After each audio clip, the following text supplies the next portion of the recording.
جوانترین و گەرموگەشترین سلااوەکانتان پێشکەش بینەرانی خۆشەویستی تەلەڤیزیۆنی کۆمەڵا لەگەڵ ئەمیر هاتوونەتە خزمەتتان بۆ پێشکەشکردنی بەرنامەی ئێمە بینەرە. بەڵێ زۆر سپاس لەلا منیشەوە سڵاوتان لەبێت، هیوادارم کە لە هەر کوێیەکەن ساغ و سڵامەت بن و مەجای ئەوشتان هەبێت تا بە کۆتایی بەرنامەم هەفتەیەش بینەر و بیسەرمان بن هەروەک ڕەواڵی هەموو هەفتان بەرنامەیەش چەند بابەت و چەند نامەیەکی ئێوەی ئازیز کە ناردووتانە لە خۆ دەگرێت.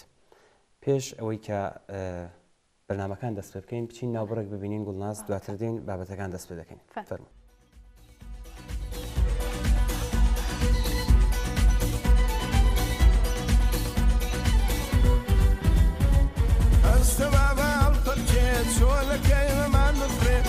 بابا حلقك شولك يا ما نفري بابا يا خيا واوا لو يا شي تاز بقري بابا يا خيا واوا لو يا شي تاز بقري هست بابا البركه شولك يا ما نفري هست بابا البركه شولك يا ما نفري بابا يا خيا واوا لو يا شي تاز بقري بابا يا خيا واوا لو يا شي تاز بقري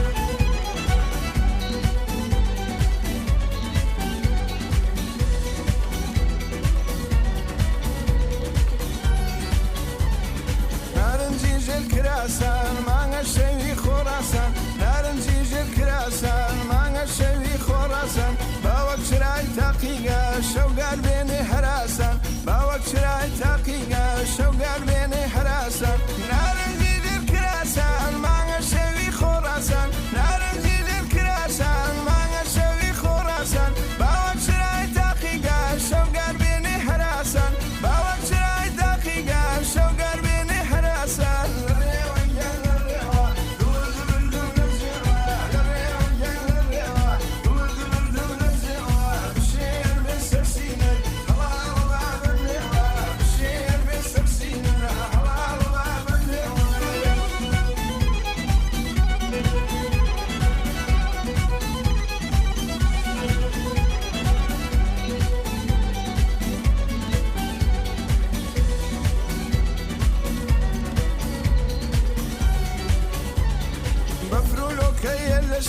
نخلو نبات بشر بفرولو كي اللشين نخلو نبات بشر أنا لسو فريني بنادو شاوي رشر أنا لسو فريني بنادو شاوي رشر بفرولو كي اللشين نخلو قزو يا بشر بفرولو كي اللشين نخلو قزو يا بشر أنا لسو فريني بنادو شاوي رشر أنا لسو فريني بنادو شاوي رشر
ڕۆژی شەممەی ڕابردوو 12 مانگی جۆزردان 41مین ساڵ ڕۆژی ئێعدامی جنایەتکارانەی 59 کەس لە تێکۆشەران و تازەلاوانی شاری مەهاباد بوو. ساڵی 1362 هەتاوی واتە 41 ساڵ لەمەبەر ڕژیمی کۆماری ئیسلامی بۆ ترساندنی خەڵکی کوردستان و تۆڵەسەندنەوە لە خەڵکی مەهاباد 59 کەس لە تازەلاوان و لاوانی ئەم شارەی بە کۆمەڵ ئێدام کرد. زۆربەی ئێدام کراوان پێشتر لە مانگەکانی خاکەلێوە و گوڵاندا بەڕێکەوت لەسەر شقامەکانی شار ڕفێنرابوون و بە بارمتە گیرابوون. ژمارەیەکیان تازەلاوانی کەمتر لە 18 ساڵ بوون و چەند کەسێکیشیان لە دەبیرستانەکانی مەهاباد دایان خوێند. ڕۆژی 12 مانگی جۆزەردانی ساڵی 1362 هەتاوی خەڵکی مەهاباد بەرەوڕووی ڕاگەاندراوێک لەلایەن فەرمانداری بوونەوە کە لە ئاستی شاردا بڵاو کرابووە. لەم ڕاگەاندراوەدا ناوی 59 کەس لە ئێدامکراوەکانی تێدا هاتبوو. حەمید ڕەزا جەلایپور فەرماندەی جنایەتکاری ئەو کاتی مەهاباد دەستوری بڵاوکردنەوەی ئەم ڕاگەاندنەی لە ئاستی شاریدا بوو. بەڵێ ئەمیر دەبێ ئاماژە بەوە بکەین کە حەمید ڕەزا جەلایپور فەرمانداری مەهاباد، محەممەد ئیبراهیم سەنجەقی فەرمانداری قەرارگای حەمزە، ناتێق نووری وەزیری ناوخۆ، حوسێن شێخ عەتار ئوستانداری ئەو کاتی ئازەربایجانی غەربی و لە تۆمەتبارانی قەتڵی شاپور بەختیار، وەڵام ڕەزا حەسەنی ئیمام جومعەی شارستانی ورمێ، بەڕێوەبەر و بڕیاردەری کوشتاری قارنێ و قەڵاتان، سەید حەسەن موسەوی تەبریزی دادستانی گشتی، سەیادی شیرازی فەرماندەی هێزی زەمینی ئەرتش لە زمرەی ئەو کەسانە بوون کە ناویان لە لیستی بەڕێوەبەرانی ڕاستەوخۆی ئەم جنایەتەدا هاتووە. ئەم 59 کەسە دەست بەسەر کراوە ڕەوانەی شاری تەورێزکران و لە دادگایەکی چەند دەقیقەییدا بەبێ ئەوەی کە هیچ تۆمەتێک دژ بە هیچ کاملمێندرێ بەیەدام و بە جووخەکانی مەرگ سپێردران. بنەماڵەی ئەم قوربانیانە هەرگیز لە شوێنی ناشنی ئازیزانیان ئاگادار نەکرانەوە. لە دوای ئەم کردەوە تاوانکارانەیە ڕژیمی ئیسلامی شاری قارەمانی مەهاباد بوو بە قەڵایەکی قایمی خەبات بۆ مقاومەت بەرامبەر بە جنایەتکارانی ڕژیم لە کوردستان. لە سەرەتای بزوتنەوەی شۆڕژگەڕانەی ژینەدا لاوانی شۆڕژگەری مەهاباد ئەم شارەیان کرد بە سەنگەرێکی پڕگڕوتینی بەرەنگاربوونەوە لەگەڵ هێزە سەرکوتکەرەکانی ڕژیم. بەم بۆنەوە جارێکی تر ڕێز لە یاد و بیرەوەری ئەم ئازیزانە دەگرین و ستایشی خۆراگری و سەبووری بنەماڵە سەربەرزەکانیان دەکەین. بەڵێ یادی ئازیزیان هەزاران جار بەخێر بێت و ڕێگایان بەردەوام بێت.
لێرە دەنگی خۆراگری هەڵدەگرین، لێرە دەنگی سەر هەڵدان هەڵدەبڕین لە ڕۆژهەڵات، لە مەهابادی شۆڕش، لە بۆکاری کێناوی، لە سەنگەری خۆراگریدا دژ بە دیکتاتۆر، دژ بە زاڵم و زۆردار ڕادەوەستی، دژ بە زاڵم و زۆردار ڕادەوەستی. سەنگەر سەنگەر بە سەنگەر، پشت بە پشتی ژنانی وڵات ئاوەدان دەکەینەوە. کوردستانێکی ئازاد. کاک مستەفا گوڵناز لە پەیامێکی کورددا نووسیویەتی ڕۆژی پێنجشەممە دەیجۆزردان مەراسمی ڕێزلێنان لە ڕئیسی لە ڕێکخراوی نەتەوەیەگرتووەکان بەڕێوەچوو. شتێک کە لەم مەراسمە زۆر بەرچاو بوو بەڕێوەچوونی لە هۆڵێکی تەقریبەن چۆڵ بوو وە زۆربەی نوێنەری وڵاتان هۆڵەکان بەجێش بوو کە لە خۆیدا نیشاندەری جێگە و پێگەی کۆماری ئیسلامی لە ناوەندێکی نەوەنەتەوەیدایە کە ئەویش لەلایەکەوە دەگەڕێتەوە بۆ سیاسەتەکانی کۆماری ئیسلامی لە دەرەوە کە سەرچاوەی ئاژاوە و نائەمنینانەوەیە و لەگەڵ نەزمی ئێستای زلهێزەکان نایەتەوە و لەلایەکی تریشەوە سیاسەتی سەرکوتگەری ناوخۆییە. مەبەستم ئەوە نییە گویا ئەو کەسانە یان ئەو نێونەرانە هۆڵەکان بەجێهێشت بە خەمی خەڵکی ڕاپەڕیوی ئێرانن. نا مەبەستمە بڵێم لەم دەرفەتە کەڵک وەردەگرن بۆ گوشارخستنە سەر کۆماری ئیسلامی و لە هەمان کاتیشدا جۆرێک لە فریوکاری ڕایگشتی تێدایە.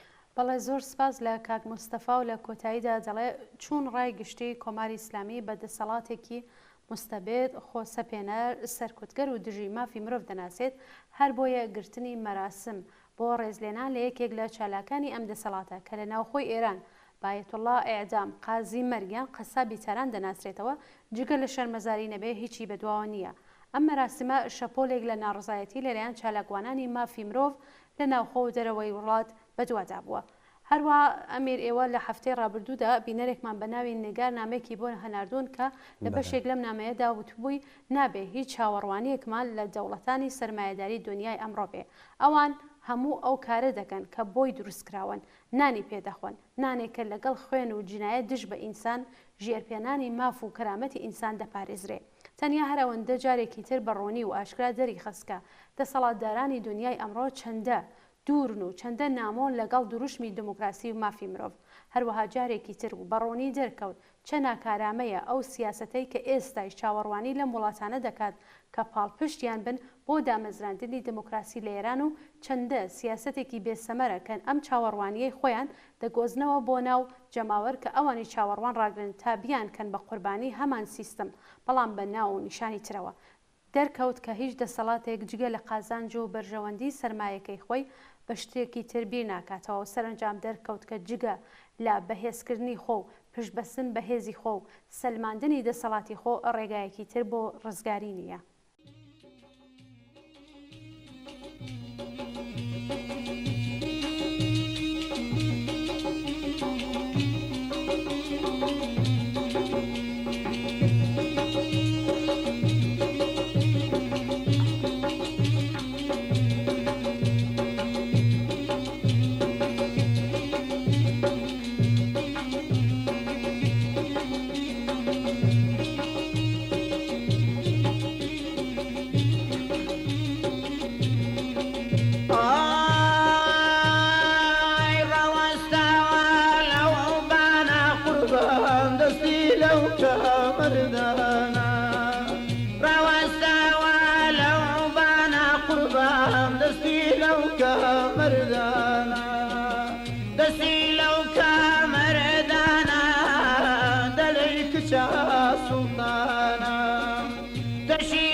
دەرمان خواردەکەم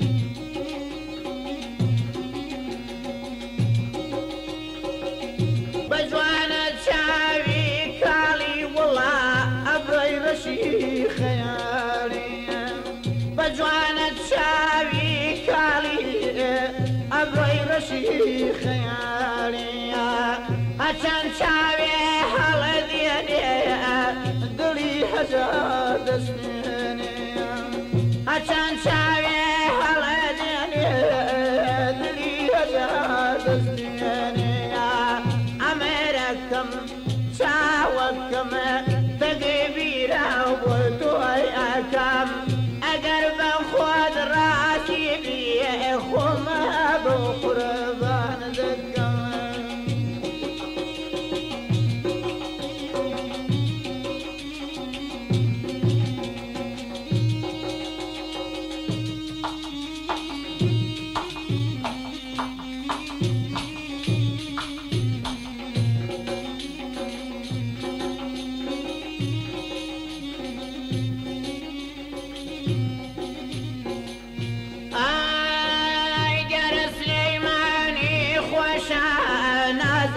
قصر دكاني جرى سليماني خوشال الأم قصر دكاني أوالق لا سريتنا رجالك عصر بياني أوالق لا سريتنا شرب عصر بياني أمركم ساوكم ديدكم تدبير بأوبوتوي أكم أقرب خوي راسي بأري ويما تيسر بونايكم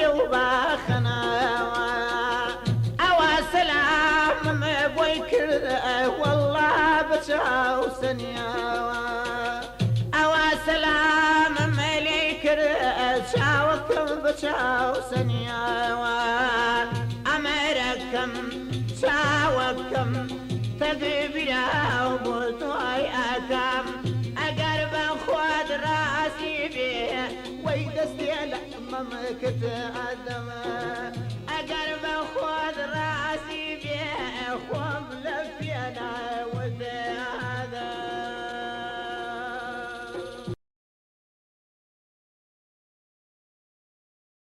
گوڵناز هاوڕێ لەیلا لە نووسراوەیەکدا کە بۆی نردوون نووسیوەتی پێش مردنی ڕئیسی دیار بوو کە خولێکی دیکەی بشێوی ناودەسەڵاتدارانی ئێران بەڕێوەیە ناڕەزایەتیەکان کە لە ساڵی 1396 دەستی پێکردووە ساڵی 1398 گەیشتە لووتکە سەروەری دەسەڵاتی سیاسی ئێرانی خستە بەردەم هەڕەشەیەکی جدی کە سەرڕای هەوڵ و تەقالای ئەم دەسەڵاتە بۆ پەراوێزخستنی ئەم ئێترازاتانە ئێستاش هەروە بەردەوامە هەر بۆیە وەک ئەوەی کە لە سەر و ژووری ئەسپەکان گاز لە یەکتر دەگرن ئێستاش کۆماری ئیسلامی لە سەر و ژووریدایەوە کەوتۆتە هەناسە بڕکێ هاوڕێ لەیلا نووسیوەتی بە بڕوای من بۆشیکردنەوەی بارودۆخی سیاسی ئەمڕۆی ئێران زۆر گرنگ نییە خۆمان بۆ سەرقاڵ بکەین کە ڕئیسی چۆن لە ناوچوو بەڵکو جێگە و پێگەی حکوومەتی ئیسلامیە کە دەبێ بەخرێتە بەرباس و لێکۆڵینەوە مەرگی ڕئیسی بە هەر هۆکارێک بێت ڕنگدانەوەی بە شێوەی جدیە لە حکوومەتی ئیسلامیدا کە دەتوانێت سەرچاوەی هێژاوی نوێ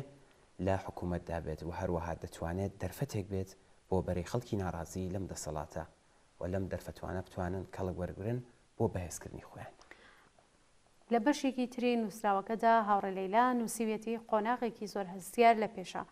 مەترسیەکە تەنها بۆ میکانیزمە ناوخۆیەکانی حکوومەت ناگەڕێتەوە، بەڵکو هەموو ئەو هێزانەی دەستیان لە ململانیەکانی ئێستای هەرێمایەتی و نێودەوڵەتیدا هەیە بەشدارن، هەر یەکێکیان بە شێوەیەکی بەرچاو ڕۆڵ دەبینن. بە پێچەوانەی بۆچوونی زۆرێک لە بەشەکانی ئۆپۆزیسیۆنی ئێران مەرج نییە ئەم دۆخە تەنیا ڕوخانی حکوومەت بێ.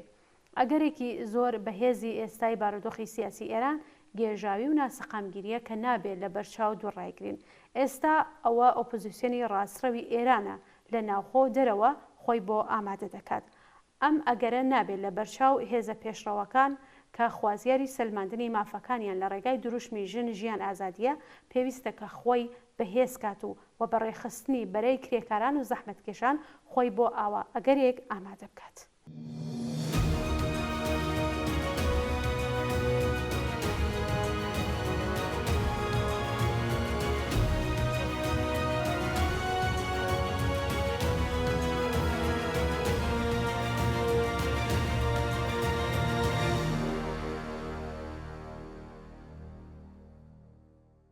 لە سەرەتای ساڵی 1403 هەتاوی تا ئەم کاتە سەرجەم 17 کۆڵبەر و لەوانە یەک مێرمنداڵی کۆڵبەری 15 ساڵە بە ناوی هەستیار عەبدولکەریمی لەسەر سنووری کوردستان کوژراون. بەپێی راپۆرتی کۆڵبەر نیوز، تەقەی ڕاستەوخۆ سەرمابردووی و بەربوونەوە لە بەرزایی هۆی ئەم کارە ساتانن. بەداخەوە ئەم کارە ساتە ئینسانیە هەروە بەردەوامە و ڕژیمی کۆماری ئیسلامی لە کوردستان بەردەوام و ڕۆژانە هێرش دەکاتە سەر کۆڵبەران و تەقەیان لێ دەکات. بەپێی ئاماری کۆڵبەر نیوز لە ماوەی ساڵی ڕابردوودا زیاتر لە 300 کۆڵبەر لەلایەن ڕژیمی کۆماری ئیسلامیەوە کوژراون یان بریندار بوون کە ئەمەش لە ماوەی 10 ساڵی ڕابردوودا بێوێ نەبووە. بێگومان ڕژیمی کۆماری ئیسلامی نەتەنیا بەرپرسی ڕاستەوخۆی کوشتن و بریندارکردنی کۆڵبەران بە تەقەی ڕاستەوخۆیە، بەڵکو بەرپرسی گیان لەدەستان و برینداربوونی ئەو کۆڵبەرانەشە کە بەهۆی فەزای ترس و وەحشەتێک کە ڕژیم پێکی هێناوە تووشی ڕاوەستانی دڵ دەبن یان لە بەرزاییەکانەوە بەردەبنەوە یان دەبنە قوربانی بەفر و سرمە. جگە لەوەش ڕژیمی ئیسلامی بەرپرسیارە لە ئاسکۆڵبەران و هەزاران ئینسانی دیکە کە بەهۆی تەقینەوەی مینە چێنراوەکانی سەرسنوورەکانی کوردستان لە ماوەی چەند دەهی ڕابردوودا گیانیان لەدەستاوە یان بریندار و کەمەندامون. کۆڵبەران بەشێک لە سەدان هەزار کرێکاری بێکار و خەڵکی زەحمەتکێشن کە بەهۆی هەژاری و نەداریەوە ڕوویان کردوەتە کۆڵبەری. زۆرێک لە کۆڵبەران خوێندنی باڵایان هەیە. قۆبات کەرەمپور نوێنەری کرماشان لە شۆرای باڵای ڕژیم لە پارێزگاکان دانی بەوە داناوە کە زیاتر لە 50% کۆڵبەران دەرچووی زانکۆن. کۆماری ئیسلامی ئەم دەسەڵاتە دژە ئینسانە لە جیاتی ڕەخساندنی هەلیکار و دابینکردنی بژێوی ژیان بۆ کۆڵبەران ساڵهایە بە کوشتن، بریندارکردن، گرتن، ئەشکەنجەدان و زەوتکردن و دەست بە سەرداگرتنی مڵک و ماڵی ئەوان لە تیکەنانێکیان کە کۆڵبەران بە تەحمڵی مەترسی گیانیان بەدەستێنن ڕێگری دەکات. کۆماری ئیسلامی ئەم ئینسانە زەحمەتکێش و شەریفانەی کوردستان بە تێکدەری بواری ئابووری و گواستنەوەی کاڵای قاچاغ لە سنوورەکان تۆبەتبارە دەکات. ئەوەش لە حاڵێکدایە کە هەموو سنوورەکانی ئێران لەژێر کۆنتڕۆڵی سوپای پاسدارandایە و فەرماندە و بەرپرسانی سوپای پاسداران یان هەمان بەرادەرانی قاچاقچی خۆیان لە هۆکارە سەرەکیەکانی قەیرانی ئابووری لە ئێران و گەورەترین باندی قاچاقی مادەی هۆشبەرن. ڕێگای گواستنەوەی مادەی هۆشبەرەکان لە سنووری ئەفغانستان و بۆ سنوورەکانی سووریە و لوبنان و لەوێشەوە بۆ ناو ئۆردن بۆ ناردنی بەرەو وڵاتانی عەرەبی و ئەوروپایی لەژێر کۆنتڕۆڵی بەناو مەحوەری مەقاومەتی سەر بە کۆماری ئیسلامیدایە. بەڵێ لەم دوایانەدا وەزارەتی خەزانەی ئەمریکا و ئاژانسی هەواڵی ئاناتۆلی تورکیە و ئەلعەرەبیا ئاشکرایان کرد کە ئەو گروپانەی کۆماری ئیسلامی پشتیوانیان لێ دەکات لەوانە حیزبوڵڵا، حوسیەکان، هەشتی شعبی و دەست و پەیوەندیەکانی لە سووریا لە ئاستێکی بەریندا مادەی هۆشبەری کاپتاگۆن بەرهەمدێنن و بازرگانی و قاچاغی پێوە دەکەن. سوپای پاسداران لەسەر ئاستی ناوچەیی و بە هاوکاری لەگەڵ ئەم گروپانە بەردەوام پایەیەکی سەرەکی بازرگانیکردن بە مادە هۆشبەرەکان بوو. سەرڕای هەموو ئەو ئازارانەی کە بەسەر کۆڵبەراندا سەپاوە لەژێر دەسەڵاتی ڕژیمی کۆماری ئیسلامیدا، کۆڵبەری و هەنگاو هەڵگرتن لە جادەکانی مەرگ بۆ وەدەستهێنانی نان پیشە باژمار دێت. لەژێر حاکمیەتی ڕژیمی کۆماری ئیسلامیدا پارێزگا کوردنشینەکان بە پێی پێوەرەکانی گەشەی ئابووری بەردەوام لە ناوچە بێبەشەکانی ئێران دێناژمار و لە بواری لە سەرێبوونی ڕێژەی بێکاری بەتایبەت پارێزگای کوردستان لە 5 پارێزگاکانی یەکەمی ئێرانە و نزیکەی لە 25 لاوان لەم پارێزگایەدا بێکارن. لاوازبوونی ژێرخانە ئابووریەکان لە هەموو بوارەکاندا نەبوونی بەرنامەی درێژماوە بۆ پێکهێنانی پیشەی پایدار و هەڵاواردنی بەرچاو لە تەرخانکردنی بودجەی پێویست بۆ پارێزگای کوردستان بۆتە هۆی پەرەسەندنی هەژاری و ڕێژەی باڵای بێکاری.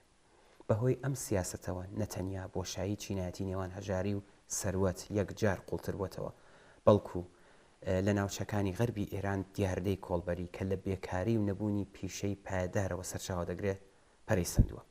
پێشگە لە ستەمی چینایەتی سیاسەتی سیستماتیک و پڕ لە جیاوازی و هەڵاوردنی حکوومەتی ئیسلامی دژ بە خەڵکی کوردستان بۆتە هۆی پەرەسەندنی هەژاری و بێکاری و جەمعیەتێکی زۆر لە خەڵکی ئەم ناوچەیە بەتایبەت لە شارە سنووریەکان بێجگە لە کۆڵبەری ڕێگایەکی دیکان بۆ دابینکردنی ژیان نییە.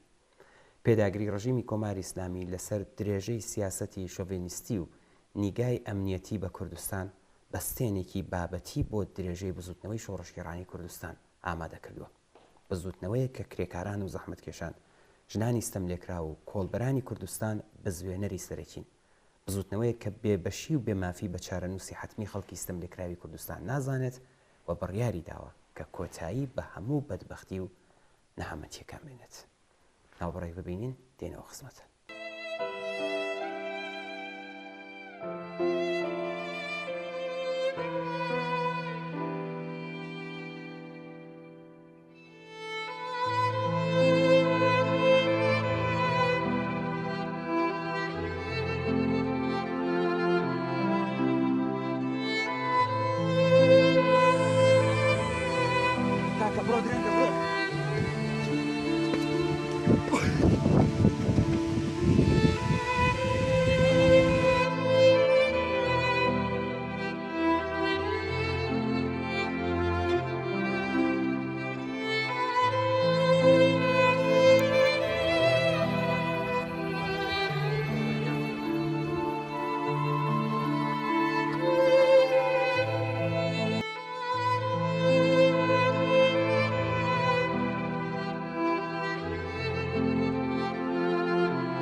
گوڵناس کاکدانا لە پامێکدا بۆی نردوین پرسیوێتی لەم ڕۆژانەدا باسکردن و تاکیدکردنی دووبارە لەسەر ئەم تێوریەکە دین ڕۆڵێکی گرنگ لە کۆمەلگادا دەبینێت و ناکرێت لە سیاست جودایان بکەیەوە.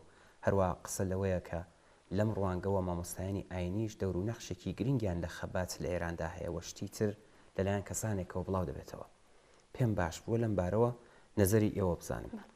زۆر سپاسی کاکدانا دەکەین هەرچەند لەم بارەوە زۆرمان قسە کردووە، بەڵام جارێکی تر بە کورتی دەبێ ئاماژەوە بکەین کە ئەوڵەن قسە لەسەر جیایی ئاین لە دەوڵەتەوە ئیداری کۆمەلگایە نەک جیایی دین لە سیاست، چون دین ئامرازی بەرەیەک لە سیاسەتە تا دۆخی ئێستایی بپارێزێ.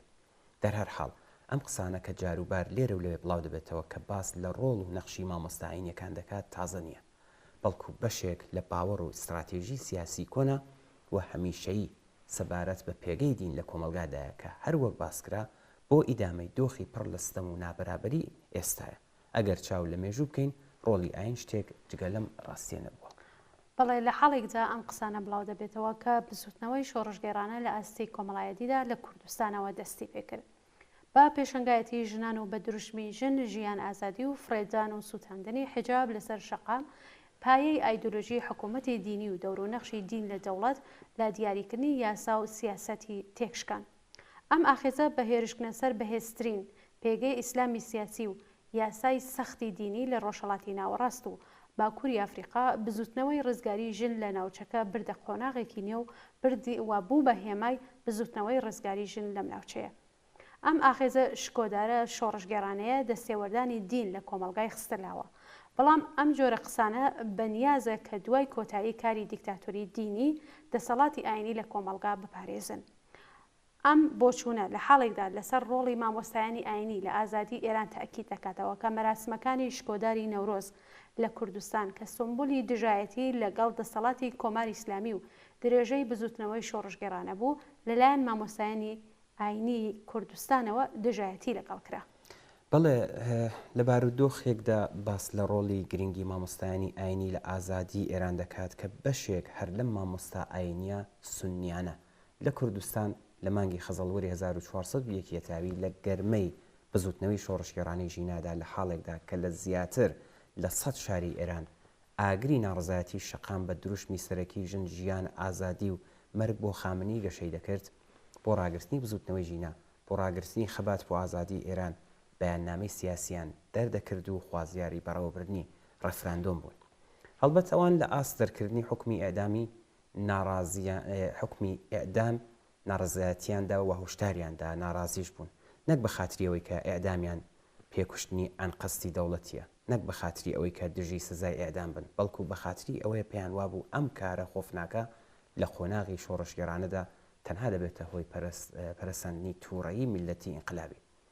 لە ڕاستیدا مامۆستایانی ئاینی کوردستان هاوشێوەی ڕفۆرم خوازانی حکوومەتی بارانیان دەویست، بەڵام تۆفان هاتبووە دایانەویست بەر بەم تۆفانە بگرن. مامۆستایانی ئاینی لە کوردستان لە ماوەی سێدەیە ڕابردوودا بەردەوام وەکو پایگای نفوس و باسکی ڕفرمخوازانی حکوومەت لە کوردستان عملیان کردووە. ئەم مامۆستا ئاینیانە وەکو بەشێک لە چینی مامناوەندی کوردستان کە بە شوێن بەشداربوون لە دەسەڵات و دەسڕاگەیشتن بە هێندێک لە پۆستە ئیداریەکان لە ڕێگەی بەشداریکردن لە گاڵتەجاری ئینتخاباتی ڕژیمی ئیسلامی لە کوردستان بوون. بەردەوام خەڵکیان بۆ بەشداریکردن لە شانۆکانی ئینتخاباتی ڕژیم و هەڵبژاردن لە نێو خراپ و خراپتردا هانداوە. لە ڕاستیدا ئەم مامۆستا ئاینیانە بۆ مەشروعیەت بەخشین بە دەسەڵاتی ئەم ڕژیمە چاوانکارە بازارگەرمیان کردووە. بەڵام واقعیەتەوەیە کە خەڵکی تێکۆشەری کوردستان دەزانن کە گرنگترین دەور و نەخشی دین لە کۆمەلگا وەکو ئامرازی ناو دەستی چینەدارەکان و حزب و دەوڵەتانی سەر بەم چینانە تا خەڵک بە هیوای ژیانی ئەفسانەی لە دنیایەکی دیکەدا فری بدەن تا دەسەڵاتی نظامی چینایەتی و بەهەشتی ئەمڕۆیی خۆیان لەم دنیادا درێژە بدەن. لەم ڕووەوە ئەم بەشە لە کرێکاران بەردەوام لەسەر خاستی جودایی دین لە دەوڵەت و لەسەر بوونی بە بابەتی خصوصی بوونی باوەڕ بە مەسهەب پێداگریان کردووە تا دەستی دەوڵەتەکان لە پەرەپێدانی مەسهەب لە ڕێگەی بەکارهێنانی سروەت و ئیمکاناتی گشتی کۆمەلگا کورت بکەنەوە. بەڵێ سەبارەت بە گرنگی ڕۆڵی دین لە کۆمەلگا و لە سیاسەت و دەور و نەخشی مامۆستایانی ئاینی لە ئازادی ئێران ئەم دەرسە بەنرخە لە ئەزمموی جەماوەر لە جەریانی شۆڕشی 57 و بیرمان دێنێتەوە کە بۆ سەرکەوتن تەنها ئەوە بەس نییە کە خەڵک بزانن چیان ناوێت. ئاشکرایە کە خەڵک حکوومەتی ئیسلامی و ئیستبدادی دینیان ناوێت. هەروەها گەڵاڵەکردنی خواست و داخوازی شەفاف و ڕوون ئەگەرچی هەنگاوێکی ڕوو لە پێشە و وێنەیەک لە کۆمەلگای ئازاد بەرابەر خۆشبژێ و نامۆ لەگەڵ هەموو جۆرە هەڵاواردن و ستەمی و نەتەوەیی و ڕەگەزی و مەسەبی ویتر دەخاتە بەرچاو بەڵام لە دنیای ئاڵۆزی سیاسەتدا ئەوەش بەس نییە. بێجگە لەمانە جەماوەری خەڵک نەتەنها لازم و زەروریە کە وێنەیەکی ڕوونیان لە سروشتی پێکهاتەی سیاسی و حکوومەتی داهاتوو کە قەرارە خواستەکانیان وەدی بێنێتە بێت بەڵکو پێویستە هەر لە ئێستاوە هەوڵ بدەن لە کۆمەلگای کوردستاندا بیکەن بە وتارێکی بەهێز و بۆ پایە ڕێژکردنی تێبکۆشن.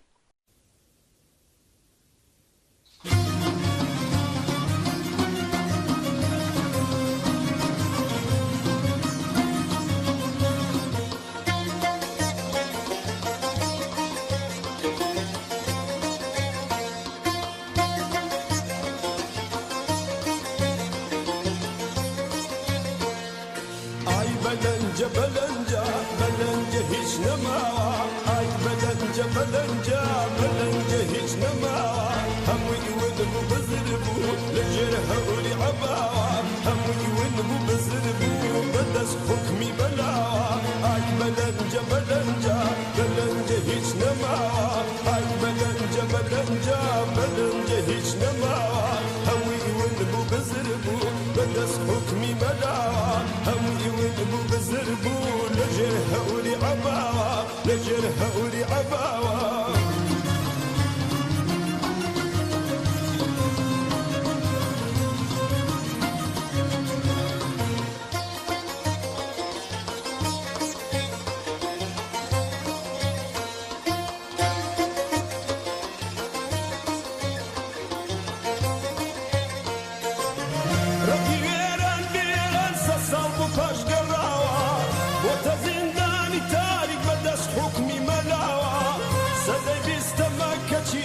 ومقنع عباوة هاي بلنجة بلنجة بلنجة هيج نماوة هاي بلنجة بلنجة بلنجة هيج نماوة هم يونبو بزربو بدس حكمي ملاوة هم يونبو بزربو لجرها ولي عباوة لجرها ولي عباوة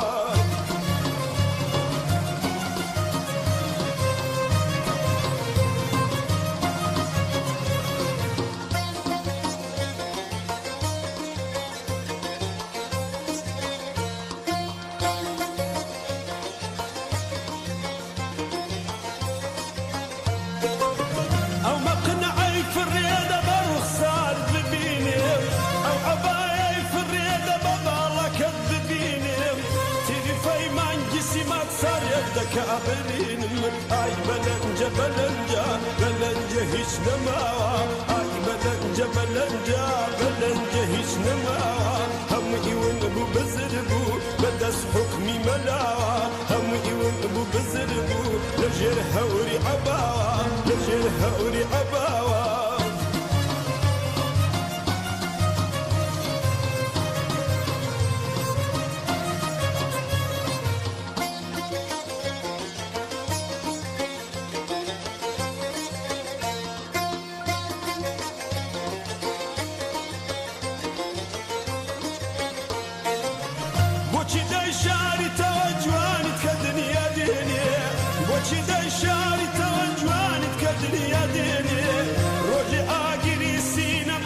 كده سوتيني اي بلنجة بلنجة بلنجة هيج نماوة اي بلنجة بلنجة بلنجة هيج نماوة هم يونبو بزربو بدس حكمي ملاوة هم يونبو بزربو لجرها ولي عباوة لجرها ولي عباوة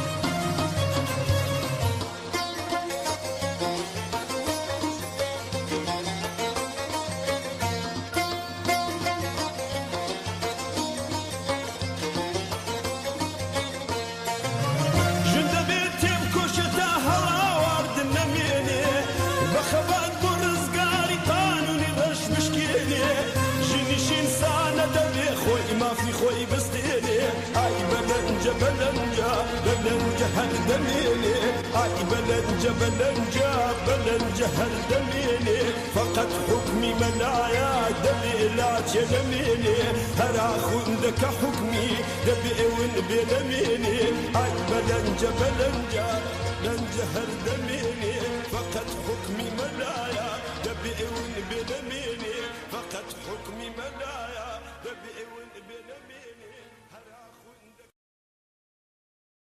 کاک هوشمەند لە پاوە گوڵناسنامەیەکی بۆ نردوین نامەکەی لەسەر سیاسەتی بنیادەم کوشتن یان هەمان ئێدام بۆ نردین کە بەسپاس لە کاک هوشمەند چەند بەشێک لەم نامەیەوە کە بۆی نردوین لێرە دەخوێنینەوە. کاک هوشمەند لە نامەکەدا نووسیوێتی ئاماری ئێدام لە ساڵی ڕابردووی زاینی لە چاو ژمارەی ئێدامەکانی ساڵی 2022 زاینی 41% بەرزبوونەوە نیشان دەدات لە حاڵێکدا کە ژمارەی ئێدام کراوان لە ساڵی 2021 لە ئێران 314 کەس بوو لە ساڵی 2022دا گەیشتە 582 کەس و لە ساڵی 2023دا ئەم ژمارەیە بۆ 823 کەس بەرز بۆتەوە. پەرەپێدانی ئێدام و بەڕێوەبردنی 6 ئێدام لە بەرچاوی خەڵک بەڕوونی نیشانی دەدات کە دەرکردنی ئەحکامی ئێدام لە حکوومەتی کۆماری ئیسلامیدا پەیوەندیەکی بە بواری یاسایی و قەزاییەوە نیە بەڵکو کردەوەیەکی سیاسیە بۆ پێکهێنانی فەزای ترس و تۆقاندن و ڕێگریکردن لە سەرهەڵدانی قۆناغێکی دیکە لە ناڕزایەتیەکانی سەرشقم. کۆماری ئیسلامی لە ماوەی زیاتر لە 45 ساڵ دەسەڵاتیدا هەر کات بەرەو ڕووی قەیرانی سیاسی و ئابووری و شکست و ناکامی لە سیاسەتە سەرەکیەکانی بۆتەوە بە ئامانجی پێکهێنانی کەش و هەوای ترس و تۆقاندن و بۆ بەرەنگاربوونەوە لەگەڵ هەر جۆرە دەنگێکی ناڕزایەتی لە کۆمەلگا دەستی بردو بۆ ئێدامی بە کۆمەڵی بەندکراوان تا لەم ڕێگەیەوە درێژە بە دەسەڵاتە دژە ئینسانیەکەی بدات. کردەوەی جنایەتکارانەی ئێدام لەلایەن ئەم دەسەڵاتە کە لە دەستپێکی ئاخێزی شۆڕشگێڕانەی سەرانسەری لە ساڵی ڕابردووە بۆ جارێکی تر پەرەی پێداوە هەوڵێکی دیکەیە بۆ خۆتەرباسکردن لە تووڕەیی و ناڕزایەتی جەماوەری ستەمدیدەی ئێران بە دژی زیاتر لە 4 دەسەڵاتی شەوسەنەری ئیسلامی. لە بەشێکی تری نامەکەدا هاتووە لە ماوەی چەند ساڵی ڕابردوودا درێژە و پەرەسەندنی قەیرانی ئابووری چوونە سەرەوەی ڕێژەی تەوەڕۆم گرانی و هاتنە خوارەوەی زیاتری توانایی کڕینی خەڵ ژیان و گوزەرانی ژمارەیەکی زیاتر لە کرێکاران و خەڵکی بێبەشی کۆمەلگای بەرەوڕووی هەژاری و برسیەتی کردبێتەوە. پەرەسەندنی مانگرتنە کرێکاریەکان، ناڕزایەتی خاننشینان، ناڕزایەتی خوێندکاران و توێژەکانی دیکەی کۆمەلگا، ئاشکرابوونی پەروەندەی دزی و گەندەڵی سەدان میلیارد تمەنی بەرپرسان و کاربەدەستانی ڕژیم، ئاکامەکانی سیاسەتی کارەساتباری دەخەڵەتگەری نظامی ڕژیمی ئیسلامی لە ناوەندە قەیراناویەکانی ناوچەکە بە تایبەت لە بارودۆخی هەستیار و مەترسیداری ئێستا ئەو زەمینانن کە ڕێبەرایەتی حکوومەتی ئیسلامی لەسەر هەڵدانی قۆناغێکی دیکە لە ناڕزایەتی شەقام نیگەران کردووە. سیاسەتی پەرەپێدانی ئاەدامی بەندکراوانی سیاسی لە وەها بارودۆخێکدا هەوڵێکی بێهودەی ڕژیمە بۆ ڕێگریکردن لە گەشەی مانگرتنی کرێکاران و ناڕزایەتی جەماوەری بە دژی حکوومەتی ئیسلامی. بەڵام هەروەکو ئەزمموی سێ ئاخێزی شۆڕژگێرانە و سەرانسەری لە ماوەی 6 ساڵی ڕابردوودا و ڕەوتی ڕوو لە گەشەی مانگرتن و ناڕزایەتی کرێکاریەکان نیشیانی داوە شەپۆلی ئێدام و پەرەپێدانی سەرکوت نەیتوانیە کۆمەلگا چاوترسێن بکات و کرێکاران و خەڵکی زەحمەتکێش لە بەدووادا چوونی خاستەکانیان پاشگەز بکات. بێگومان مانگرتن و ئاعترازاتی ڕۆژانەی کرێکاران، خانشینان، مامۆستایان، ژنانی ئازادیخواز و توێژە بێبەشەکانی دیکەی کۆمەلگا بەرینتر و بەهێزتر درێژە دەبێت. لە جەرگەی مانگرتن و ناڕزایەتیەکاندا بواری ڕێکخستن و ڕێبەری تەقویەت دەبێت و جەماوەری کرێکار و زەحمەتکێشی کۆمەلگا لەم ڕەوتەدا پێداویستیەکانی ڕووخاندنی شۆڕژگێڕانەی ڕژیمی کۆماری ئیسلامی فراهەم دەکەن.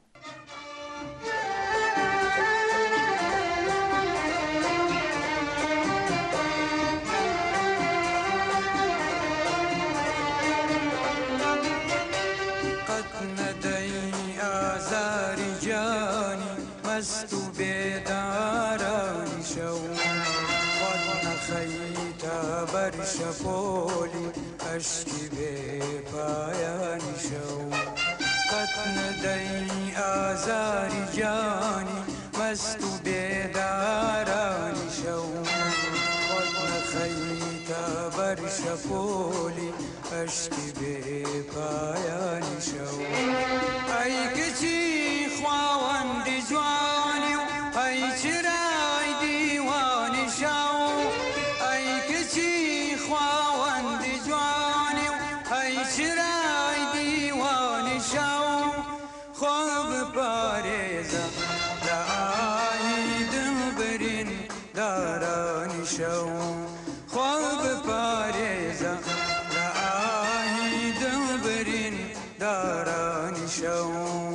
نەکخوانا کردە گیرە بێ دوعای ناڵانی شەو نەکخوانا کردە گیرە بێ دوعای ناڵانی شەو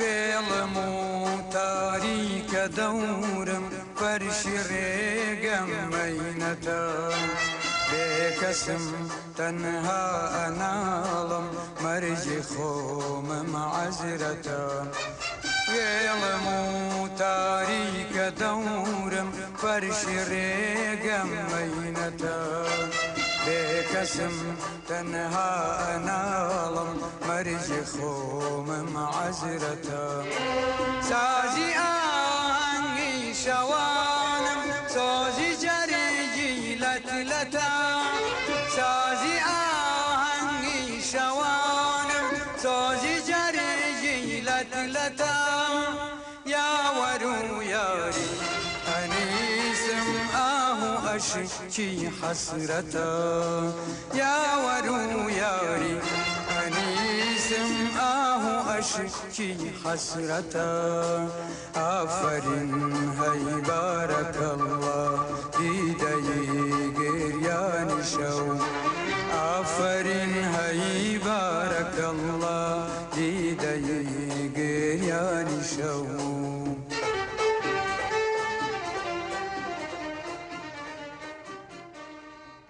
ئەندامێکی کۆمسیۆنی وزە لە ژووری بازرگانی ڕایگەیاند کە بە سادەیی هێزە پسپۆڕ و لێهاتووەکان لەدەستدەین و ئەگەر ڕێشوێنێکی جددی نەگرێتە بەر لەوانەیە لە بواری هێزی مرۆیی بە تایبەت لە بەشی نەوتدا لەگەڵ گرفتێکی جددی بەرەو ڕووبینەوە. ئەو هەروەها وتی کە پەرەسەندنی ڕەوتی کۆچکردنی هێزی کار لە بەشی پیشەسازی نەوتدا زیانێکی لە قەرەبوو نەهاتووە. دەبیری ئەنجومەنی سنفی خاوەنکارانی پاڵاوگەی نەوتیش ڕایگەیاند پێشتر ئەندازیارەکانمان داوای چوونە دەرەوە لە وڵاتیان دەکرد، بەڵام ئێستا کەسانی بەشی تێکنیکی و هێزی کاری لێهاتوو ویستێکی وایان هەیە. جگە لە پیشەسازی نەوت کۆچبەری لە نێو پزیشک و پەرستارەکانیشدا پەرەیسەندووە. ڕۆژی سێشەممە 8 جۆزەردان ڕۆژنامەی ئێعتماد نووسیوێتی کۆچی پزیشک و پەرستاران لە ئێران گەیشتۆتە ئاستێکی ناخۆش. لە هەر 74 پزیشک و پەرستار نزیکەی 50 کەسیان خولیای کۆچکردنیان هەیە و ساڵانە 4000 کەس لەو هێزە بەرە وڵاتانی تر کۆچ دەکەن. لە زۆربەی ئەو راپۆرتانەدا جیاوازی ئاستی داهات لە ئێران و وڵاتانی وەرگری کۆچبەران وەک هۆکاری سەرەکی کۆچی پسپۆڕان و هێزی کاری لێهاتوو خراوەتە ڕوو. بە گوێرەی یەکێک لە راپۆرتەکان لە وڵاتانی دراوسێوە بانکهێشتنامە و پێشنیاری حەقدەستی 600 بۆ 700 میلیۆن لە مانگدا بۆ کرێکارانی لێهاتووی پاڵاوگاکان دەنێردرێت. لە راپۆرتێکی دیکەدا هاتووە کە کرێکارانی نەوتی عێراق 2 هێندە و کرێکارانی تورکیا 4 هێندەی ئێرانیەکان موچە وەردەگرن لە کاتێکدا کە دەبینین خەرجیەکان لە هەردوو وڵاتی ئێران و ئێماراتی یەکگرتووی عەرەبی تا ڕادەیەک وەک یەک وایە، بەڵام ئاستی داهاتەکان ئەوەندە جیاوازن ئەمە دەبێتە هۆی ئەوەی کە هەر لە پەرستارەوە بگرێت تا هێزی کاری تەکنیکی و پسپۆڕ ڕووبکەنە وڵاتانی دراوسێ و شوێنەکانی تر. کۆچبەران و پەنابەرانی سیاسی ئێران لە دەستەم و سەرڕۆیی سەرکۆت هەڵاواردن نەبوونی هەلومەرجی ژیانی ئینسانی و وا بە ئومیدی بەدەستێنانی ئەمنیەت و هەلومەرجێکی باشتری ژیان بۆ خۆیان و بنەماڵەکانیان وڵات بەجێدەهێڵن. چوونە دەرەوە لە وڵات لە ڕێگەی قاچاق و نافەرمیەکانەوە گەلێک ئەستەمە. زۆربەیان دار و نەداری خۆیان هەرزان فرۆش دەکەن بۆ ئەوەی هەزینەی دەرچوون لە وڵاتیان پێبێت و دابینی بکەن و سەدان هەزار کەس لەم کۆچبەرانە لە وڵاتەکانی دراوسێی ئێران لەوانە تورکیا، عێراق، کوردستان، هندستان، پاکستان و تەنانەت ئەفغانستانیش لە دۆخێکی زۆر دژواردا دەژین و لە چاوەڕوانی چوون بۆ وڵاتانی ڕۆژاوادا بەسەر دەبن. بەداخەوە بەشێک لەو کۆچبەر و پەنابەرانە هیچ کات ناگەنە شوێنی مەبەست و لە ناو دەریاکان، لە ناو ئۆتۆمبیلە بارهەڵگرەکان و تەنانەت ناو سەردخانەی گواستنەوەی خۆراک یان لە بیابان و دارستانەکاندا گیانیان لە دەستدەن. بەڵام بەشێک لەو کەسانە کە لە ئێرانەوە بەرەو هەندەران کۆچ دەکەن هێزی خوێندەوار و پسپۆڕن کە بەواتایەک بە هەڵاتنی مێشک و نخبە لە بوارە جیاجیەکاندا دەناسرێن. تەنها لە ئامریکا زیاتر لە 9,000 پزیشکی ئێرانی کار دەکەن. ژمارەی پسپۆڕانی بوارەکانی دیکەش بە زیاتر لە 1 ملیۆن کەس مەزەندە دەکرێت. ئێستا کەم زانکۆ هەیە لە جیهاندا کە مامۆستا و پرۆفسۆری ئێرانی تێدا وانە نەڵێتەوە. هەزاران پزیشک و پسپۆڕ، هەزاران ڕۆژنامەنووس، نووسەر، سینەماکار، پەرستار، زانایانی بوارە جۆراوجۆرەکانی زانست و خوێندکاری خاوەن بڕوانامەی بەرز لەم ساڵانەدا ناچار بوون ئێران بەجێبهێڵن. بەڵێ وایە لە هەلومەرجێکدا کە نەخۆشخانەکانی ئێران لەگەڵ کەمی کادری پسپۆڕ و لێهاتوو بەرەوڕۆن کوالیتی و ئاستی خوێندن لە ناوەندەکانی پەروەردەدا دابەزیوە. ژینگە پێویستی بە پەلە و ئەنوکەیی بە کەسانی کارناس و پسپۆڕ هەیە. پەرەسەندنی ڕۆژ لە دوای ڕۆژی کۆچکردنی ئەو هێزە خوێندەوارە هەزینەیەکی قورس بەسەر خەڵکی ئێراندا دەسەپێنێت. ڕژیم نەک هەر لە هەوڵی کەمکردنەوە و پێشگرتن لە کۆچکردنی خوێندەواران و هێزی لێهاتووی کار لە ئێرانەوە نییە، بەڵکو بەکردەوە ڕێگای بۆ خۆش دەکات. 2 ملیۆن ئاخوند و خوێنداری مشەخۆر و کۆنەپەرستی ئاینی، دەسەڵاتدارانی دز و گەندەڵ و لات و چەقۆکێشی ئیسلامی وڵات بە مڵکی شخصی خۆیان دەزانن. وڵاتی ئێران هی کۆمەڵانی خەڵکە و ئەگەر بڕیار بێت کەسێک وڵات بەجێبێڵێت ئەوە ئەو تاقمە دز و جنایەتکارانن کە دەستیان بە خوێنی خەڵکی ئێران سوور بووە و سەروەت و سامانی وڵاتیان تاڵان کردووە. ڕژیمی ئیسلامی ئێرانی کردووە بە دۆزەخێکی ڕاستەقینە بۆ بەشێکی زۆر لە دانیشتوانەکەی. وەکاری سەرەکی پەرەسەندنی ڕۆژ لە دوای ڕۆژی کۆچبەرانی ئێران بریتە لە ئیفلاسی سیاسی، فەرهەنگی، ئابووری و کۆمەڵایەتی لە جۆری حکوومەتی ئیسلامی. بەڕووخانی ئەم حکوومەتە کۆنەپەرستە ملیێنان کۆچبەر کە بە هۆکاری سیاسی و کۆمەڵایەتی و ئابووری ناچار بوون وڵات جێبێڵن، بەو ئەزمون و ئیمکاناتە بەرفراوانی کە بەدەستیان هێناوە دەتوانن ڕۆڵێکی جددی و کاریگەر لە ئاوەدانکردنەوەی وڵاتدا و بنیاتنانی نظامی ئازاد و یەکسان و خۆشگوزەرانی داهاتوودا بگێڕن. با بچین ناو بڕێ ببینین دێنەوە خزمەتە.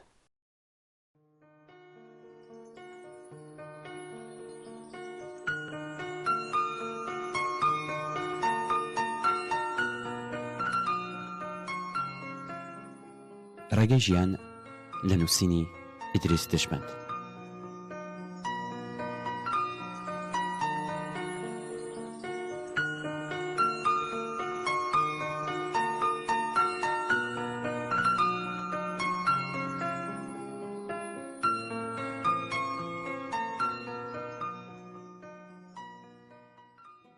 من لە ڕێگای سەختی ژیان سەدان هەورازم بڕی.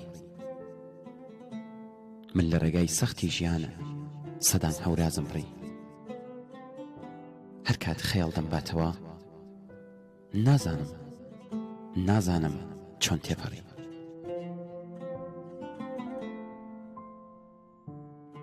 ژیانم پڕ لە کۆسپ و ئاه و حەسرەت بوو. ژیانم پڕ لە کۆسپ و ئاه و حەسرەت بوو. دڵم نوخمی هەزاران دەرد و مەینەت بوو.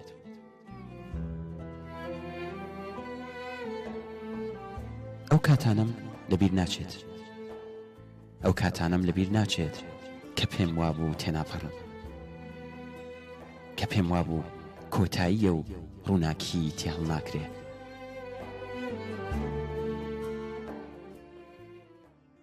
گەرچی ئێستا هەناسەم گەرم و دەستم لە دەستی ژیانە، چاوم پڕن لە فرمێسک و دڵم وا نوخمی گریانە.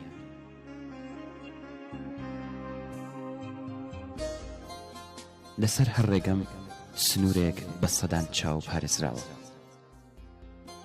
لەسەر هەر ڕێگەم سنوورێک بە سەدان چاو پارێزراوە، بە سەدان دیواری گەورە لێوە و لێویشی تەنیاوە.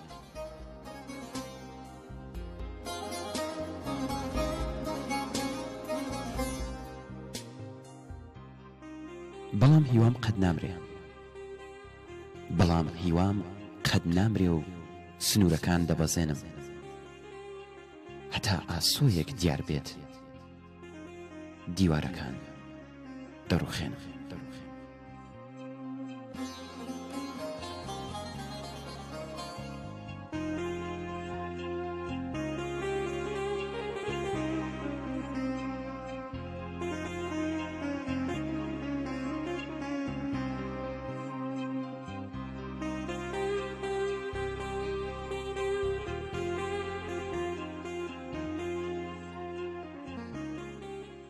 پەیامێکمان لە هاوڕێیاویەری سەربەرزەوە لە سنەوە بۆ هاتووە کە ئەوە دەست پێ دەکات.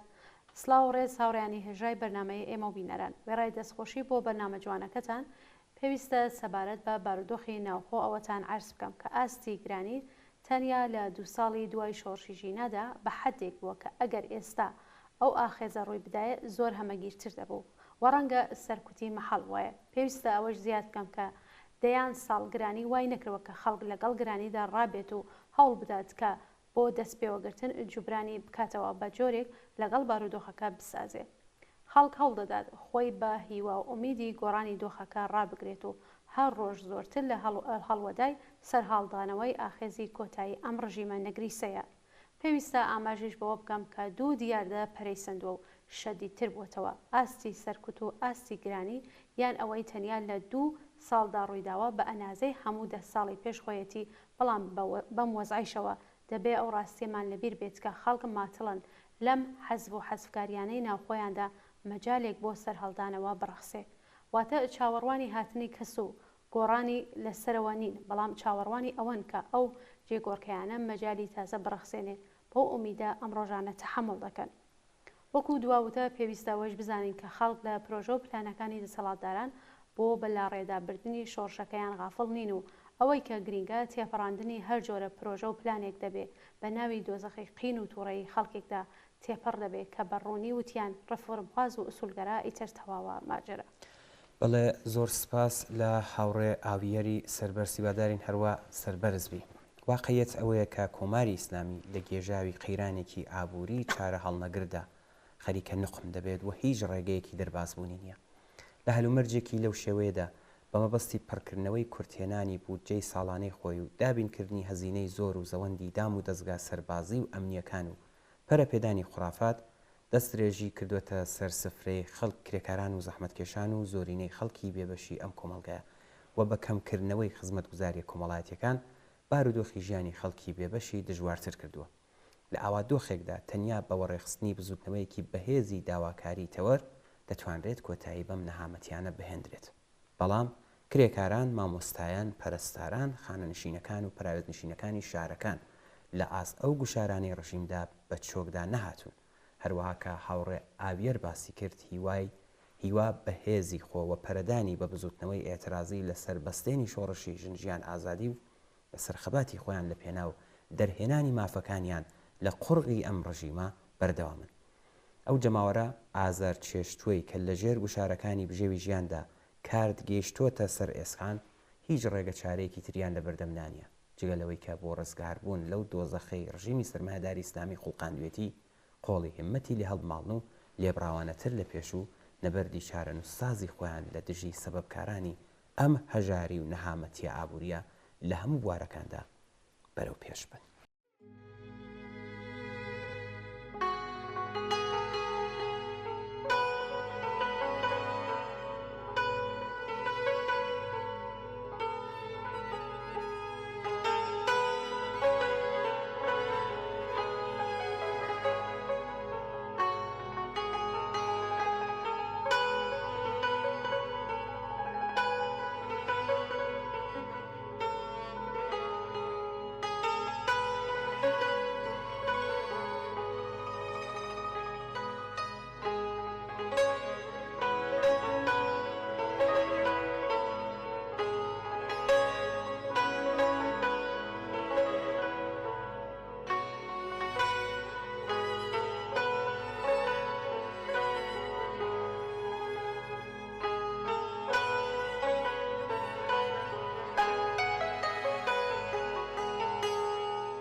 بەداخ و پەژارێکی زۆر گرانەوە ڕۆژی شەممە 12 جۆزەردان مزەفەر ساڵحنیە چالاکی کرێکاری و ئەندامی یەکێتی ئازادی کرێکاران و ئەندامی گروپی شاخەوانی چلچەمە لە کاتی پیاسەکردن لە نزیک مەیدانباری سنە بەهۆی جەڵتەی دڵەوە گیانی لەدەستا.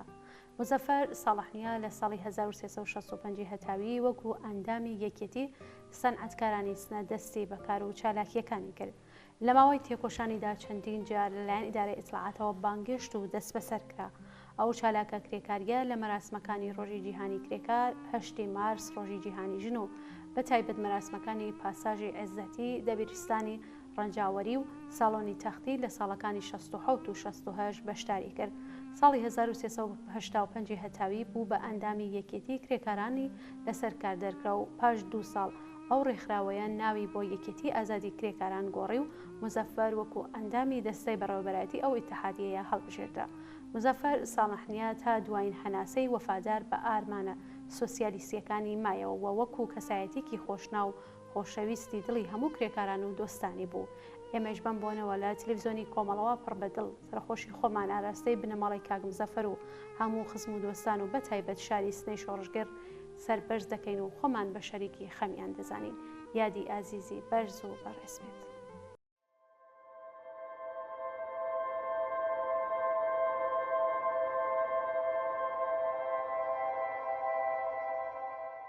زۆر بەداخەوە ئاگادار کراینەوە کە بەیانی ڕۆژی شەممە یەکی خەرمانانی 1403 هەتاوی یەکێک لە کادرە دێرینەکانی حزبی کۆمونیستی ئێران و پێشمەرگەی دێرینی کۆمەڵە هاوڕێ محەممەد شالچی دوای ماوەیەک دەست و پەنجە نەرمکردن لەگەڵ نەخۆشی شێرپەنجە بەداخەوە دڵە گەورەکەی لە لێدان دەکەوێت و بۆ هەمیشە ماڵاوایی لە ژیان دەکات. هاوڕێ محەممەد لە بنەماڵەیەکی سیاسی لە تاران لەدایک بووە و بە خەبات دژی ڕژیمیشە دەستی بە چالاکیەکانی کرد. دوای ڕاپەڕینی ساڵی 1350 هەتاوی پەیوەندی بە کۆمەڵەوە دەکات و وەک هاوڕەیەکی شوێن کەوتو لە ڕیزەکانی کۆمەڵە درێژە بە چالاکیە سیاسیەکانی دەدات و لە تەشکیلاتی نهێنی کۆمەڵە لە تاران سازمان دەدرێت. دوای ئاشکرابوونی بەشێک لە تەشکیلاتی نهێنی کۆمەڵە لە تاران هاوڕێ محەممەد ناچار بوو ئەم بەشە لە تەشکیلات بەجێ بێڵێت و پەیوەست بێت بە ڕیزەکانی تەشکیلاتی ئاشکرای کۆمەڵە لە کوردستان. هاوڕێ محەممەد هەر لە سەرەتای پەیوەستبوون بە ڕیزەکانی تەشکیلاتی ئاشکرای کۆمەڵات توانی وەک دۆستێکی دڵسۆز خۆشەویست و خۆڕاگر پێگەیەکی تایبەت بەدەستپێنێت و بۆ پێش بەرپرسیارەتی جۆراوجۆری پێدەستپێردرێت. هاوڕێ محەممەد لە چالاکی نظامەکانی کۆمەڵەدا ڕۆڵێکی دیار و بەرچاوی هەبووە و دوو جار بەداخەوە بریندار دەبێت و سەرڕای برینداربوونیشی لە چالاکیەکانی هەروە بەردەوام دەبێت. هاوڕێ محەممەد پاش ڕەوانەکردنی بۆ دەرەوەی وڵات وەک خەباتکارێکی کۆمونیست بە شێوەی جۆراوجۆر درێژە بە چالاکیەکانی خۆی دەدات. ئێمەش بەم بۆنەوە لە تەلەڤیزیۆنی کۆمەڵەوە لەلایەن خۆمان و هەموو ڕیزەکانی کۆمەڵە و حیزبی کۆمونیستی ئێرانەوە پڕ بە دڵ سەرخۆشی خۆمان ئاراستەی بنەماڵەی ئازیزی هاوڕێ محەممەد شالچی دەکەین و خۆمان بە شەریکی غەمیان دەزانین. یادی ئازیزی بەرز و بەڕێز بێت.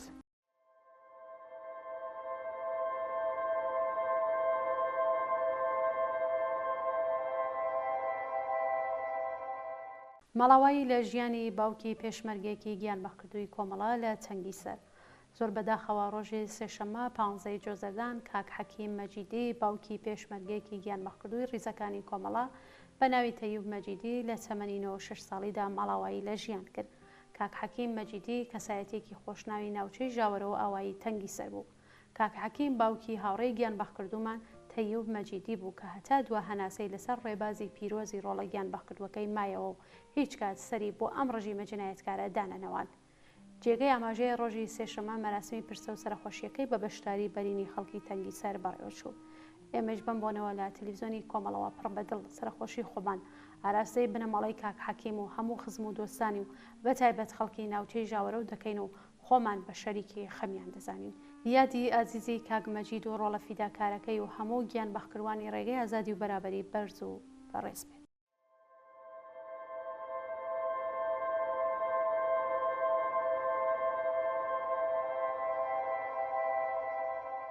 بەڵێ ئازیزان و خۆشەویستان بەم جۆرە گەیشتینە کۆتایی بەرنامەی هەفتەیە ئێمە و بینەرانیش زۆر سپاس بۆ ئەوەی کە تا ئێستا لەگەڵمان بوون. چاوەڕێی نامە و ئیمەیل و پەیوەندی تەلەفۆنی ئێوەین بۆ هەرچی زۆرتر ڕازانەوەی بەرنامەکەی خۆتان حتمما پەیوەندیمان پێوە بگرن و ڕاوبۆچوونەکانتان باس بکەن. ماڵاوە. ماڵاوە.